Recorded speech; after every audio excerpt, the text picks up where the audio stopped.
Hello, everybody, and welcome back to Whispers of the Deep. My name is Draken. Today we are going over part two of chapter 16, Lucian 4. So, because of the level of depth of things in this chapter, the going over section for this chapter was split into two videos. This may or may not continue with future chapters in the series, with those analyses either being single parts or broken up into two. But anyways, last we left off, Lucian and Edmund had gone through a market, and then they had seen a public execution done by the Inquisition. And now we are going up to Fair Calais, a palace known as Origins Hall. And let's begin. Placed at the southern tip of Fair Calais Hill, the royal palace spire was a wonder to behold. So, wonder is a rather specific word going over, say, wonders of the ancient world, but just the majesty of its kind. This is the centralmost of the spires, although is that the centralmost of the spires in the world or in Fair Calais? There is this both being invoked as something that a pillar, a literal pillar of the world, as well as the axle of a great sundial. We really get the idea that Origin's Tower is something which is centralmost of its kind. It is unique in a sort of cosmological sense. By the way, axle is not actually the term for the thing in the middle of a sundial, which the sun shines on. That is a gnomon because it lets you know the time. Um, so I did not want to use the word gnomon though, so I used the word axle, which gets the idea across for the most part, even though it's not entirely correct. Also, if I said the word gnomon, no one would know what I was saying. Anyways, graphed against the haloed spire. So it is midday. They are in the, since we know the northern climates are generally colder, which means we're north of the equator if we're on like a spherical planet. So if that's the case, then the sun is shining on the southern side of the sky, which means if Lucian and Co are approaching Origins Hall from the north, then the sun will be silhouetted against the back of the spire, giving it the effect of being haloed in light, but also means the spire is dark. Now, the palace itself being labyrinth-like evokes the palace, the Minoan palace on Knossos, which was made with a bunch of sliding rooms, which is itself a inspiration most likely for the labyrinth of the myth of Theseus and the Minotaur. Anyways, we do get this idea that Origins Hall, the palace itself, is incredibly elaborate. It has marble, it has mosaics, it has reliefs and geometric patterns, which are all different artistic movements. We have like the marble of the ancient Mediterranean, we have mosaics of the ancient Mediterranean and other cultures, we have reliefs, and then we also have like the geometric arabesque style. And these are all together with different stones of garnet, red, citrine, yellow, and lapis lazuli, blue. And all of this comes together as this palace is this cosmopolitan thing of many different cultures put together and a long storied building. So the colors give way to each other, and now we're at the gate. And here we have more electorials and more regular watch. And then we meet two of the 10 Holy Blades. So Dominic Terrans is the only member of the Holy Blades you've met so far, and there are also several of them up with the Tygon Otho on the front. Here, however, we have two more, the Knight of Kindness and the Knight of Strength, similar to how Dominic Terrans is the Knight of the Crown, his title coming from the sword he bears. So the first is Sir Gabriel the Burnt, and he's themed all around fire. In fact, there's a lot of symbology that goes into the swords and the names and the positions of the 10. It's this whole thing, and you can read into it as much as you want. But anyway, similar to this mysterious character with the steel mask, Sir Gabriel is wearing a sort of Phantom of the Opera-esque mask that only covers part of his face, but it seems to be covering burns. And he has an incredibly ornate sword with iron and gold and rubies, and it etched with lions and bulls and fire, and it's just, whew, it's a lot. And he says, "A midday's greeting to you, a very formal greeting," and his voice is sand bordering on glass. And sand turns into glass at a very high temperature, so his voice is burning hot, but also like gravelly. Your Highness, welcome home. He's very stiff. And Edmund says, like, "Midday's greeting to you too. How have things fared since my depart?" And then here we have the knight Jucundus Jove, or Jucundus Jove, if or however we want to pronounce it. But I went with Jucundus Jove in the audio for a less archaicized pronunciation, although I may slip in between the two. And he says, splendid enough, I would say Highness. They both call him Your Highness. And he says, but this other knight is much more laid back, Miser Common Care. And here we have mint water and fresh limes, both being things that are associated with southern climates and also being rather fruity and green and fun. And he is broad with a round face and long hair, very out against Sir Gabriel. And this is Sir Jocundus, the Knight of Kindness, his sword, of course, being called Kindness, and Sir Gabriel's sword being called Strength. This is actually a bit of a pun. So Gabriel in Hebrew means essentially God is my strong man or God is my strength, and his sword is strength. And Sir Jocundus, Jocus means joke in Latin. So he's joking Jove. He's joking Jocundus. We'll get to that. But he says, my name is Jove, Jocundus Jove, name's Bond, James Bond, something like that. But you can call me, well, with a name like Jocundus Jove, what do you think his friends call him? Of course, Lucian cuts him off and says, I know who you are. He's heard about him for a month. You're Sir Jocundus, the Knight of Kindness, and fourth one, the Holy Blades. And he is then again contrasted against Sir Gabriel the Burn, Knight of Strength. And Sir Gabriel just immediately outs Lucian. Says, okay, who are you and why are we know who you are, why are you here? And Lucian recites essentially the canned response that he and Edmund had come up with, which is that I'm here to serve the prince through his days and evenings, which has a sort of public and private wink wink nudge nudge kind of feel to it. But to counsel on what he ought and assist in what he must, this is again a sort of counsel, assist, ought, must. It is a syncretic word structure, which is something Lucian likes to do because it's rather poetic. And Sir Gabriel's expression is blank, both literally and figuratively, that he has a mask on. And Lucian is again bad at reading expressions, which will eventually come back to bite him. But Sir Jocundus is, by contrast, holding back a smile. And then they're like, Edmund, they don't know, has returned, open the gates, and then we get the courtyard, and Edmund says, in a moment not in a moment rather dissimilar from his callousness earlier in the chapter, says, I need to go pay respects to my dead brother. And um, Lucian gets kind of embarrassed because of this, because he's like, Edmund has been acting like an ass this whole chapter, and now Edmund is showing like some more genuine heartfeltness, and Lucian is caught blindsided by this because he's like, oh yes, of course you need to go see your brother, of course. And Sir Jocundus leaves, and Lucian's men leave, and now Lucian is left with Sir Gabriel, the bad cop to Sir Jocundus's good cop. But when we actually get to talking about the Holy Blade, his demeanor is different based off of the way he says, oh, where they belong, your place is above, though your men may join you. Sir Gabriel is very accommodating to Lucian in these paragraphs. He tells him a lot of information, and he is overall like, oh, there's this thing you can do, there's this thing you can do. And Sir Gabriel comes off as someone who is, rather than being mean, is just very socially awkward. And here we get some more description of the palace, that there is marble grafted onto limestone, limestone grafted onto the impenetrable spire itself. Maybe there's something inside of Origin's Hall. Inside of Origin's Tower, we don't know yet. So, but farther up this until Lucian finally lost view of which way led below. And then Sir Gabriel, being one-eyed, having one right eye as opposed to Iroh's one left eye, Sir Gabriel's head is cocked a bit to the left, so his right eye is centermost in his body. And Lucian thinks maybe Iroh walks like that too, but now the other way, which is spooky.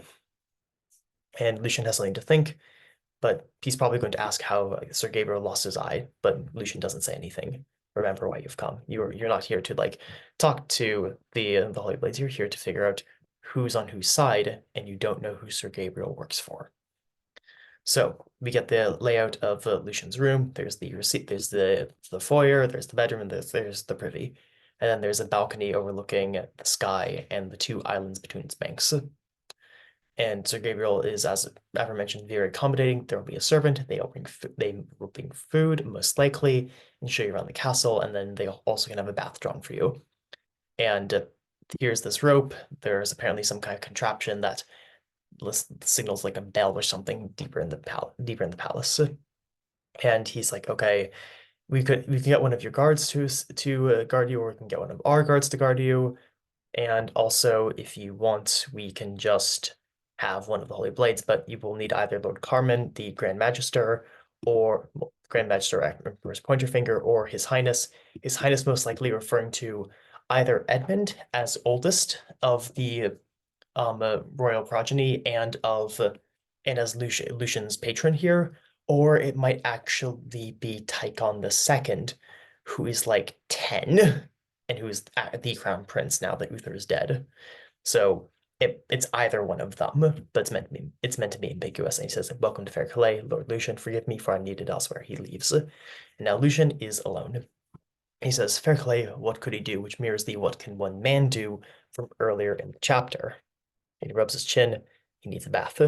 Remember why you've come. You've come not to have baths, but you've come to figure out who wants Edmund dead. And Lucian pulls out the silken cloth that he has in an annex being the hidden part of like a pocket sewn into the middle of his shirt. And it is something precious to him. "I fear a conspiracy against my life," in the prince's voice. However, you'll actually, if you remember correctly, this line doesn't exist. I retcon this line in. It is now a line that is in Fortuna 2 with that whole after dinner chat scene.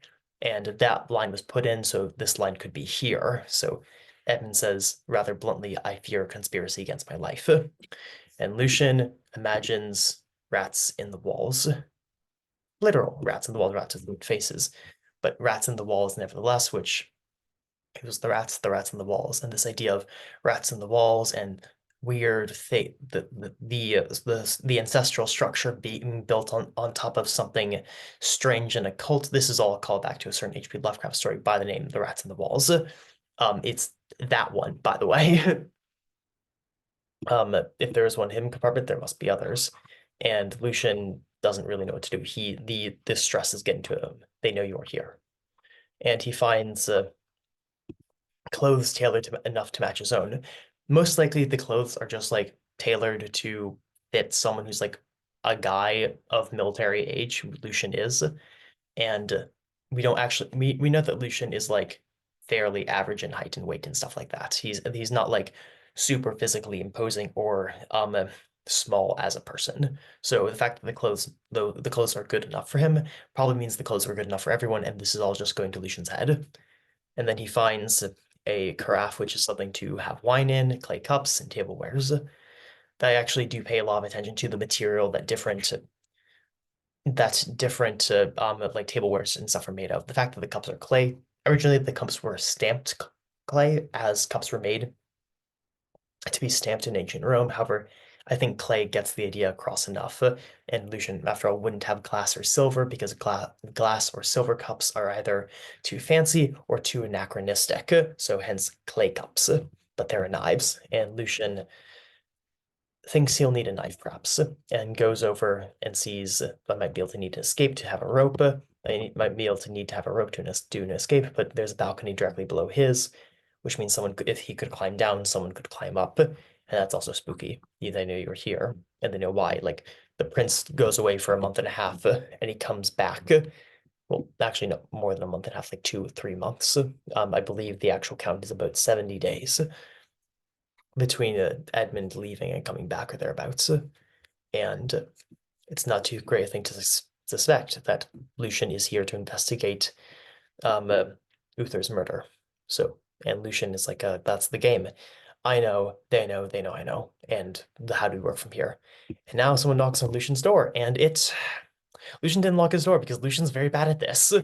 He thinks it's a servant, and on the other side is a man about 30 with a thin, stubbly beard, which matches the description of the one of the people who's looking at Lucian in the marketplace. And sure enough, this is his nose. He bows, he's got a raspy voice. "Son of the Lord, friend of the prince, I've been sent for you," which is very ambiguous and very It could be interpreted many different ways. Lucian says he can enter, and then Lucian realizes he looks at the knife and looks at the silk and is trying not to look at them later. He's like, oh fuck, if he's an assassin, I just died. And that's why he says, who sent you? That he's unarmed. The closest thing is to an arm is on the table, right next to the guy. He doesn't know if the guy's armed, and it's just like um skill issue. Lucian just died if this person was actually sent to kill him. And also, we learned that the person is wearing an ash gray tunic with a brown leather belt, which is important for later. So, who sent him? Burra sent him. Burra, in fact, means red. In one is a word that means red or ruddy in Latin. And the man says, my name is Sator, my lord. I've been told to serve you in all ways again, night or day, sickness or health, which mirrors the way that Lucian is supposed to serve Edmund, such that Lucian serves Edmund, Sator serves Lucian. However, night and day has a very intimate connotation to it, and sickness or health also has the connotation of, say, marital vows. So Sator is a guy who's basically going to be permanently affixed to Lucian for Lucian's time in Fair Calais. And as for the word Sator, a sator is a sower of seeds, essentially, or like someone who works a field. Most famously, the word sator appears in the Sator Square, which is a 2D palindrome written in Latin, which goes Sator arepo tenet opera rotas. We don't know what arepo means because arepo is a hapax legomenon, meaning it only appears once in the lexicon, but it's believed it means like the sower arepo holds the seeds with care or something like that. We don't actually know what it means, but here we have Sator. And Sator is Lucian's nose.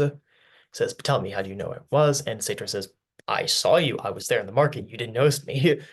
And Lucian, in fact, did not notice him. Skill issue. But you then, how do you get past the guards? And Sator says, wall stops armies, not men, which mirrors the phrase a wall or the wall can stop an army, but not a man, which is in something else. But anyways, walls stop armies, not men. And Sator pulls a silver coin from his tunic, especially with one of these, dressed as a servant besides, and few knows you at all. So Sator is essentially saying that he was able to just sneak in because he's dressed as a servant and possibly bribe someone. Very simple. And Lucian says, okay, have a seat, trying to take control of the situation again. And Sator is polite saying kindly, my lord, doesn't this indicate he's like much more of a meaner class than Lucian. He says, tell to me, which is tell me, but in a more archaicized form. Do you know why we've hired you? Lucian is playing things cool when he is very much not in control of the situation. And Sator replies with, as always, a sort of allegorical statement, which the proneness of characters in this story towards Socratic or Socratic-esque dialogue is rather common, and Sator is here also doing this. He says, why does anyone hire a dog?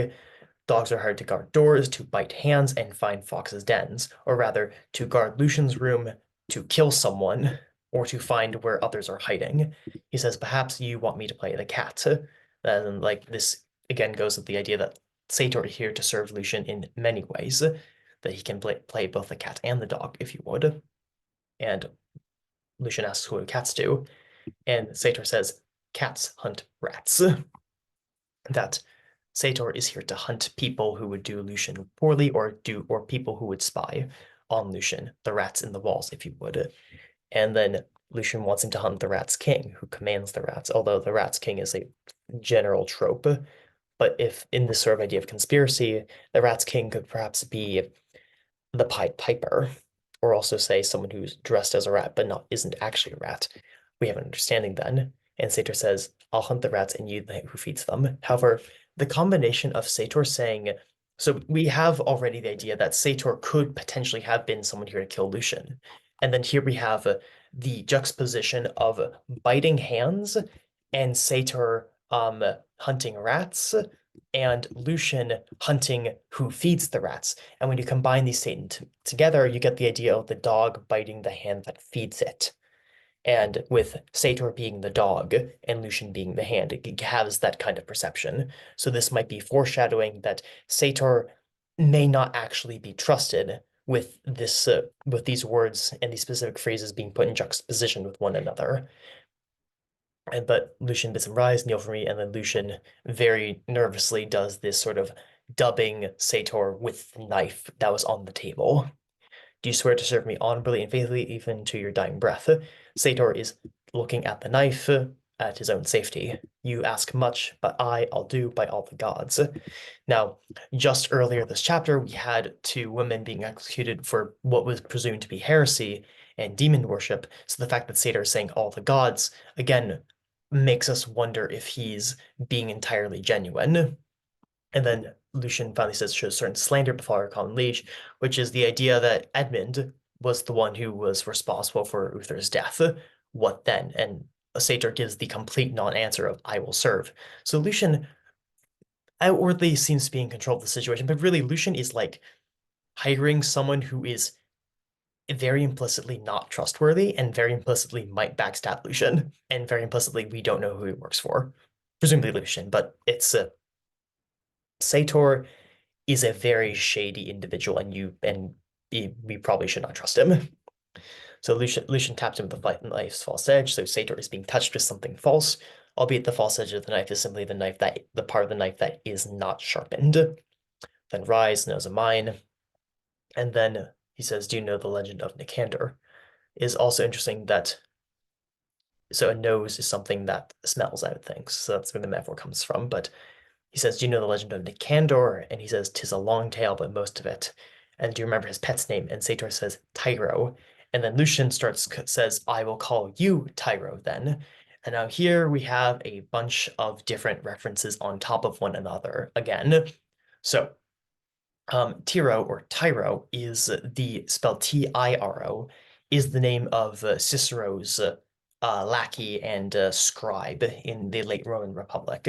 So then, if Sator is if Sator is a Tyro, then Lucian is Cicero, who uncovers a conspiracy, but then is dealt with for speaking out against the government. Similarly, Tyro in ancient Greek means cheese, and cheese is something you use to lure rats out with, so that goes well. But then also in this metaphor, Lucian is painting himself as Nicander and Tyro as his pet. However, the fact that it accompanies him for most of his journey, well, never mind, that wasn't a previous draft, but like the idea is that we don't know actually how long of the journey Tyro accompanies Nicander for. Lucian says, "Find me tomorrow morning, and we have a lot of work to do." And Sator says, "You forgot something." And Lucian's like, "Right. How much have you been paid for?" Which explicitly means how much money you've already been given for the tasks assigned to you. However, if taken another way, it means have you been bribed to work against me? How much have you been paid for? Who have you been paid for by? And then Sator says, I've been paid enough to the beginning of the next month. After that, you'll need to pay me more. And Lucian insists he'll be taken care of on the morrow, most likely because Lucian doesn't have enough money on him personally, and he'll just get some from Edmund, because Edmund is the one financing this whole operation. And then Lucian's like, wait, I need your opinion on something else. And then Lucian says, what did you make of the burning today? And Sator, being silent for a time, mirrors Edmund. And then whereas Edmund says, I wish they weren't so public about it, Sator says, I think it's strange that demons and gods are the other depending on the wearer. So this again suggests that Sator may perhaps be, since he is a member of the plebeians, he perhaps may be more sympathetic to whatever religious movement or whatever is happening amidst the lower class that the Inquisition is trying to tamp down on. And then he leaves. Lucian locks the door, having learned that lesson at least, and says, my very own cutthroat. And then we get another knock, and this time it is another servant. They are this time Lucian also remembers to hide the silk. So sure, Lucian has a lot of shortcomings, but he's learning at least, which is good. And the woman is old enough to be his mother, and her name is Iris. Iris is the Greek god of messengers, and messengers. So that's fun. And then she also wears the uniform of the castle servants, which is a long gray tunic belted by brown leather. And she says, what do you want to do? And he says, I want a bath. However, they don't go to a public bath. They go to a private bath with essentially a giant bronze cauldron, which is big enough to steep a man in, which is spooky. And then there are images of Adone and Imanor, the twin gods of love and longing.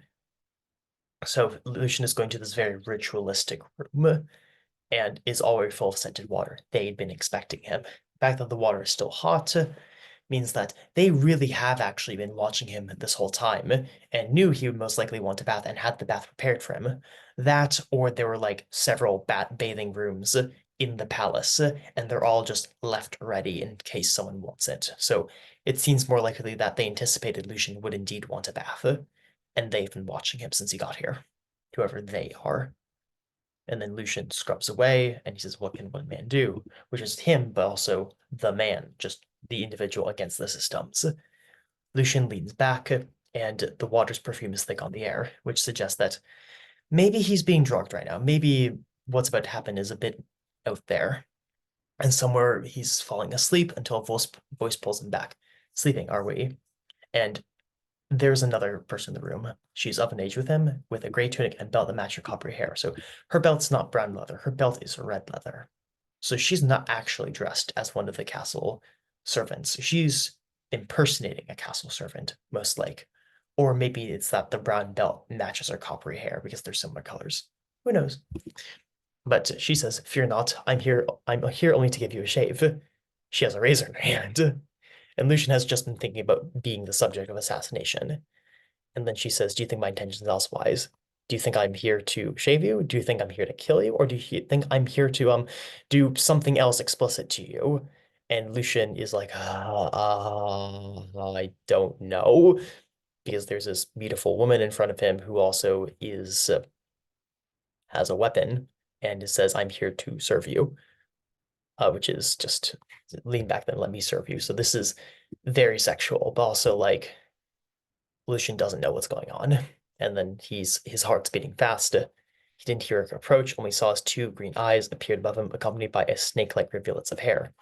A woman with hair of snakes makes think of Medusa, whose gaze turns you to stone, but also the association of woman, red hair, and snakes makes us think of Lilith, um, which is a seducer of a different sort.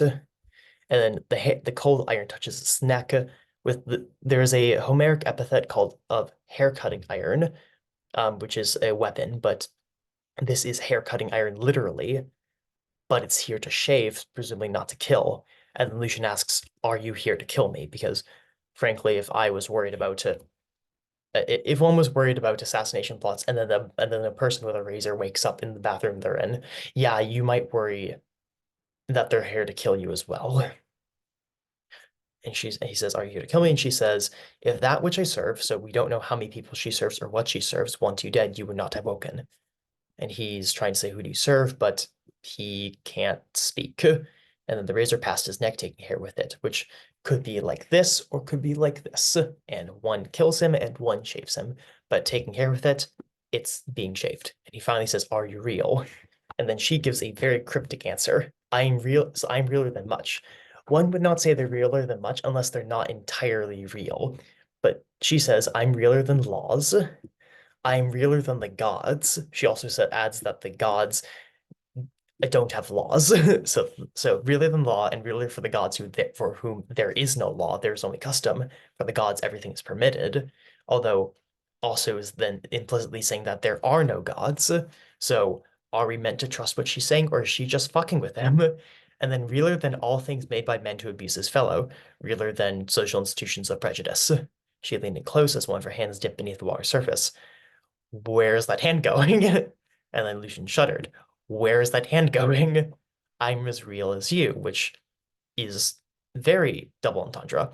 And then she splashes more scented water against his neck and continues to shave. Okay, that's where the hand was going. He was splashing more water. He was going down to dip more water to splash it on his neck. Okay, never mind then. We're good. And then she says, "I'm as real as you, or that necklace and silk you fit in your clothes." How did she know about those? What do you know about them? She avoids his gaze, plays dumb, and says, "I don't know much about the first. We don't know if she's telling the truth or not. At the others, maybe I've seen it before," and gives him some leads. And then she says, "Would you like more?" Again, very sexual, very double entendre. He says, "Who are you?" And she says, "I am just a serving woman." And then almost kisses him. and Lucien thinks he could kiss her. Although to brush her lips with his, it should be brush his lip with hers if she's the active participant. But as to say brush her lips with his implies that this is what Lucien's thinking of, reinforce the idea that Lucien thinks he could kiss her. And he says, your name, she smells of cinnamon. Um, if cinnamon is another spice similar to saffron, which is associated with the color red.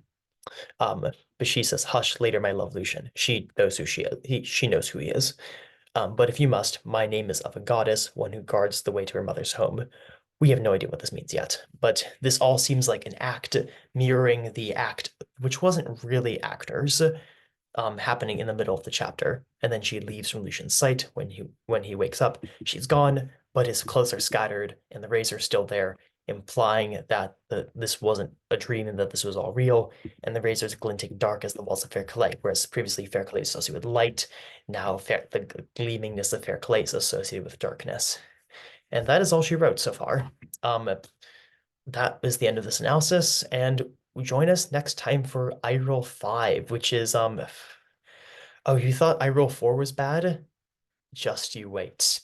I roll 5. I roll 5 is going to be rather painful for him.